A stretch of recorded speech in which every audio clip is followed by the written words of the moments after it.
Oke, teman-teman, assalamualaikum warahmatullahi wabarakatuh. Ya, selamat malam. Saya kota malam ya teman-teman.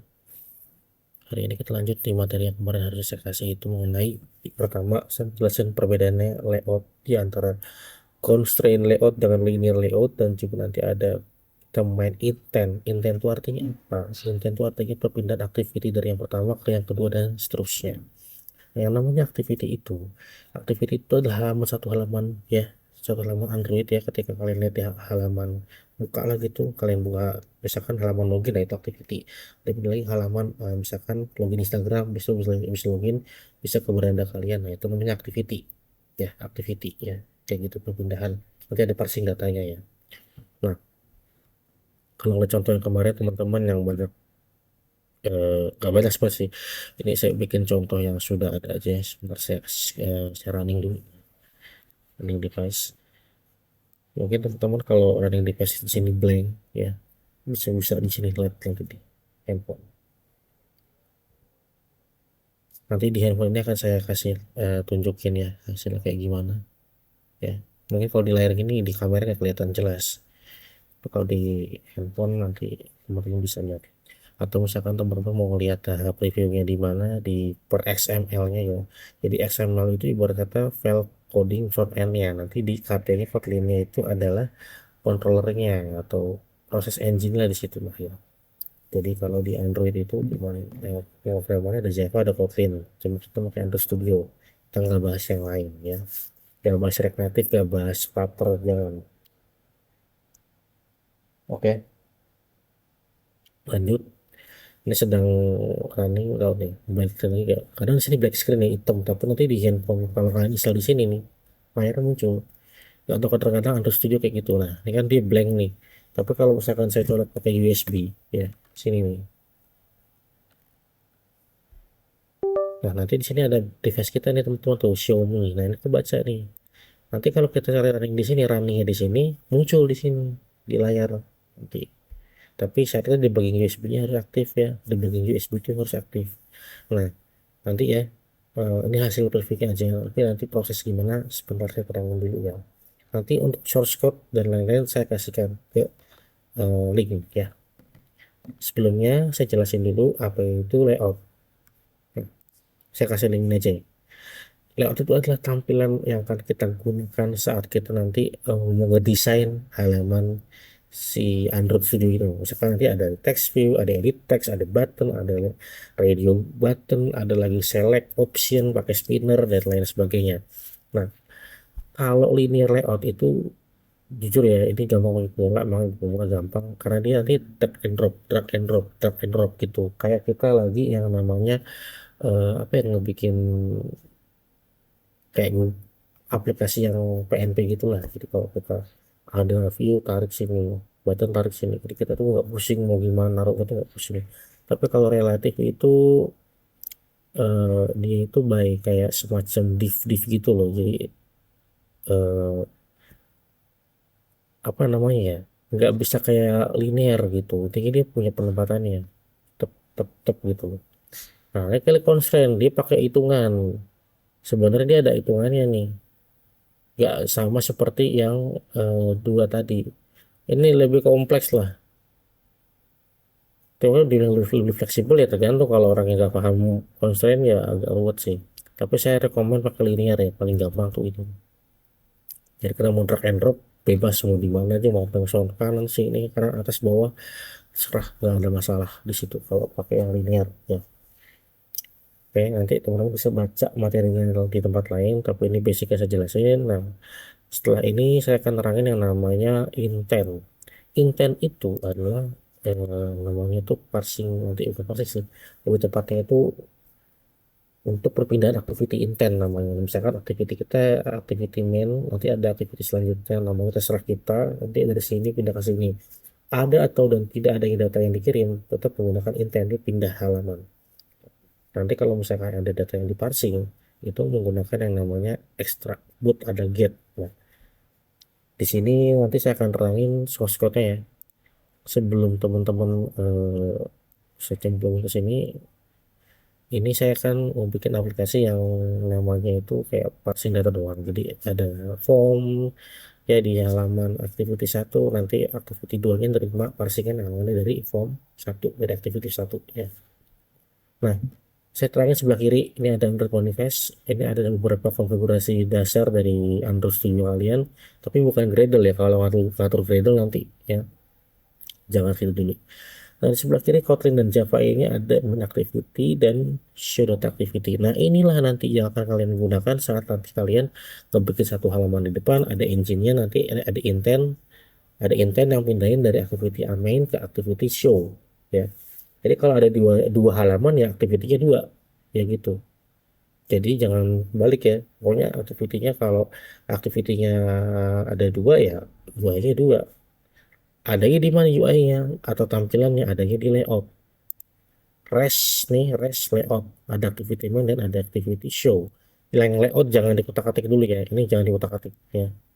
Biarin. Kita akan fokus di activity main ya sama activity show. Di mana main merupakan data yang saya apa namanya, parsingan yang dari mainnya, nanti secondnya di show-nya itu adalah hasil kiriman yang dia nerima ya. Tuh, lihat activity main kalau ngeliat dari di desainnya ya, ini ada di split, ada desain, ada split, ada code, ada desain ya.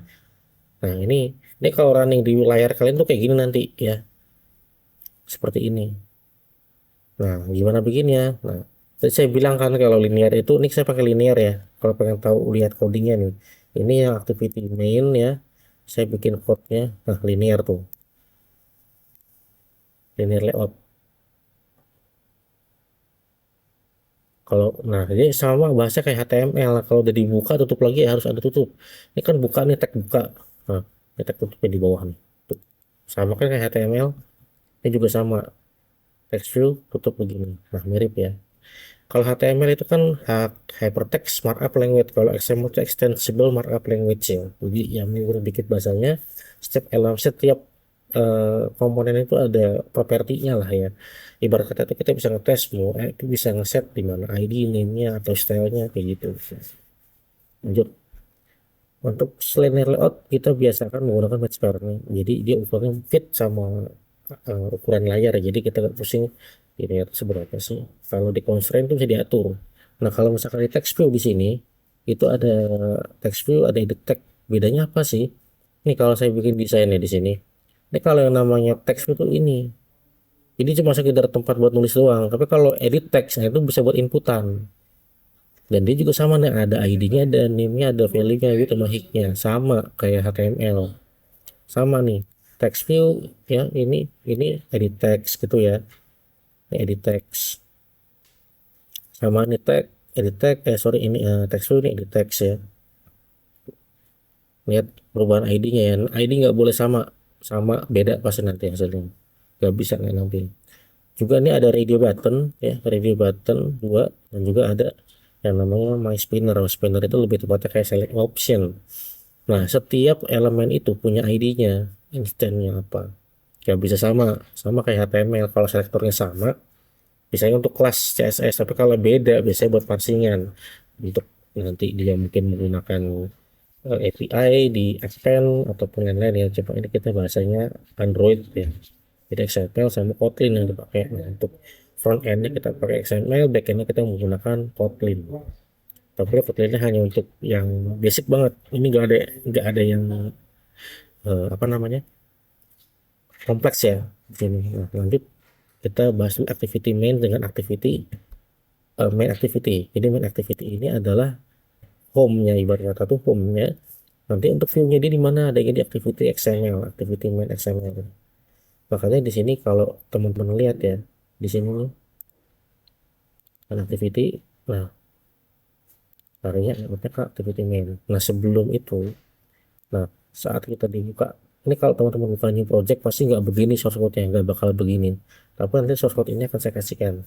Nah, untuk larinya, kalau main activity itu larinya ke activity main, nah dia harus buat R layout activity main, di mana R itu merupakan fungsi untuk lempar parsingan ke view ya, nanti layoutnya kemana, kita menggunakan layout ya, dan activity main itu nanti adalah view yang benar-benar kita lempar, halaman ini akan kita tampilkan. Cuma nanti di halaman itu ada apa? Nah, di sini nih kita bikin spinner item, ini listing buat bikin select nih yang kayak gini nih, mana ya?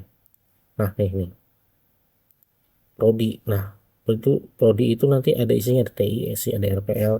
Datanya disetting di mana? Di sini. Nih, TISI, RPL gitu kan. Nah, ada lagi namanya di sini. Kalau bahasa editing nanti untuk bus coding ini adapter datanya ya dari spinner. Nanti listing ini itu ya dilempar ke namanya my spinner. Ya, nanti teman-teman bisa baca ini. Ada my spinner kan, file my spinner, spinner find view by ID. Nah, find view by ID ini komponennya di mana nanti find view by ID untuk spinner, nanti ke my spinner. Lihatnya di mana? Nih, lihatnya di sini nih. My spinner. Nanti di kode. Ya, tuh ID-nya my spinner. Ya nih di sini. Lanjut ya. Ada lagi nanti elemen lainnya, ada button, ada edit text. Kalau text view nggak dia pakai hanya untuk tampilin, tapi kalau edit text dia wajib di instant ya. Ya dulu sama sih, cuma kalau edit text itu untuk edit text ya. Pakai ID itu nanti masukin nama lengkap PM sama alamatnya di sini 1 2 dan 3. Buttonnya nanti dimasukin lagi ID-nya apa ya. EP, EP2, EP3 sebenarnya adalah nama variabel bebas, nggak harus sama kayak saya. Yang penting diingat. Nah, file by ID edit tag nih, ingat tagnya edit tag. Nah, R ID ID layout ID-nya apa? Jadi nama lengkap. Gimana lihatnya di sini? Nama lengkap. Nih, kalau di desain gimana? Nih, klik. Bener nggak nama lengkap? Begitu pun teman-teman yang lain sama. Nanti di sini ya.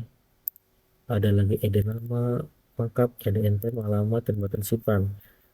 Semua sama otomatis. Cuma ingat kalau misalkan di button ya di button, kalau detect, kalau text view. Jadi perhatikan juga ya apa namanya komponennya apa ya. Nanti untuk instan dari masing-masing ID itu beda-beda. Nah, sama nih file view file ID, button simpan. Lihat button simpan ada di sini. Nih, lihat tuh btn simpan tuh ya. Nanti samain. Coba nanti pada saat diklik button, diklik actionnya apa. Nah, kalau diklik nih, diklik ya, tadi kan saya udah bilang kalau diklik dia pindah halaman kan. Nah, intent nanti otomatis kalau teman-teman nemu merah-merah di sini biasanya karena komponen itu gak diimpor, otomatis nanti di sini bakal banyak ini yang diimpor kalau seandainya elemen tersebut gak ada, contohnya ready button ataupun misalkan button ataupun nanti spinner, biasanya dia nggak akan ada di awal, harus diimpor. Nanti tenang aja, si ininya bakal impor kok, apa namanya, si Android Studio. Jadi kita nggak usah sibuk ngatur mana yang diimpor mana yang enggak gitu ya.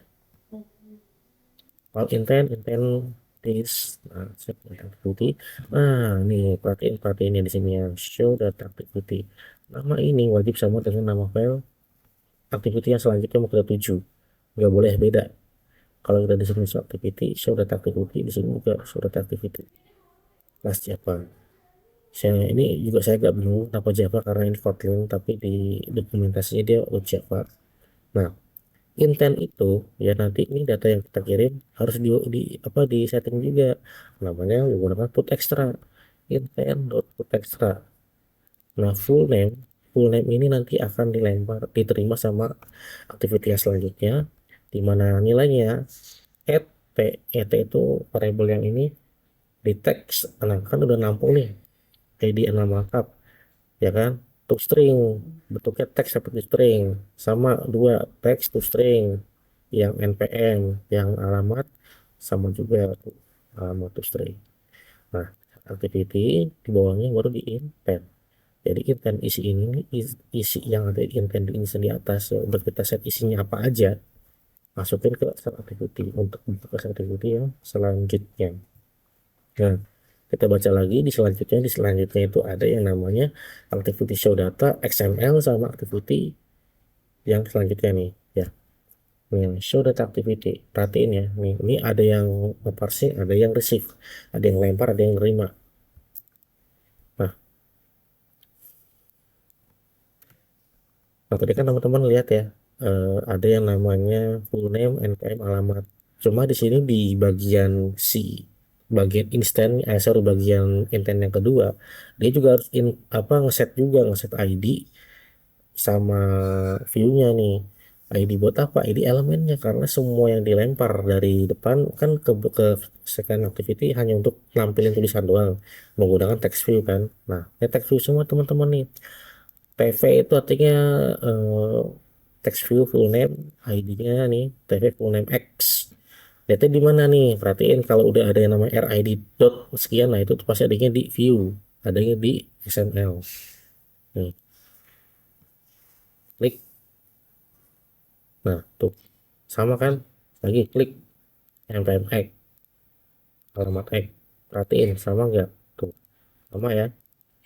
Nah, sebelum kita bahas ini, nah di atas fungsi di atas itu on create-nya konten view-nya di set ke activity show data, berarti halaman ini nanti dibuka larinya ke sini ya. Nah, baru kita setting nih data yang mana yang mau kita terima untuk ditampilkan. RESTful name intent, ingat intent lagi dot get. Nah, dia kan put extra, ini get string extra diterima, namanya apa? Full name. Dapatnya dari mana? Dapatnya dari sini, full name. Ada lagi nih npm, dapat dari mana? Dapat dari sini. Alamat juga sama tuh, alamat. Terus string kan terima dia nih. Nah, dari intent yang di sini baru dilempar ke mana? Dilemparnya ke text view. npm itu merupakan text view dari ID ini. Dot text dan nilainya adalah res npm. Res npm itu adalah hasil terima dari yang depan sebelumnya npm. Lanjut full name. Nama kamu res full name. TV alamat, teks alamat kamu, res alamat. Nah, kalau misalkan di running di sini kan kosong nih, nggak kelihatan. Kamu jangan kecil hati dulu ya, masih bisa kita buka di sini. Nanti gimana caranya? Nih, nah, untuk bisa aktif apa namanya nampilin di sini itu harus mode developer. Mungkin teman-teman tahu ya mode developer itu gimana caranya, bisa cari di Google. Terus nanti kalau udah di mode developer, USB debuggingnya dihidupin. Nah, kalau USB debugging udah hidup, baru kita nanti bisa install di sini. Otomatis kalau debuggingnya hidup, nih nanti di sini nih bisa kelihatan perangkat kita. Kalau misalkan USB-nya goyang atau kabel USB-nya bukan yang ori, biasanya dia nggak mau. Nah, karena saya juga bukan yang punya ori, KW, kadang-kadang bisa kadang enggak.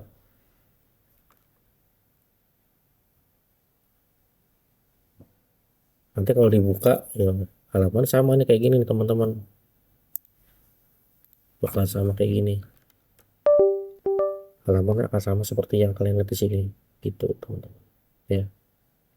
Nanti filenya sama source code-nya saya akan kasihkan semua ke teman-teman ya. Berikut video ini saya rekam, nanti akan saya taruh ke YouTube lagi buat teman-teman pelajari dan praktekin. Dan seperti biasa, kalau ada pertanyaan silahkan tanya langsung ke Japri ataupun mau meet lagi boleh ya. Oke, itu dulu ya materi yang saya kasihkan untuk pertemuan ini. Oke, kalau begitu, see you next time. See you next time. Assalamualaikum warahmatullahi wabarakatuh.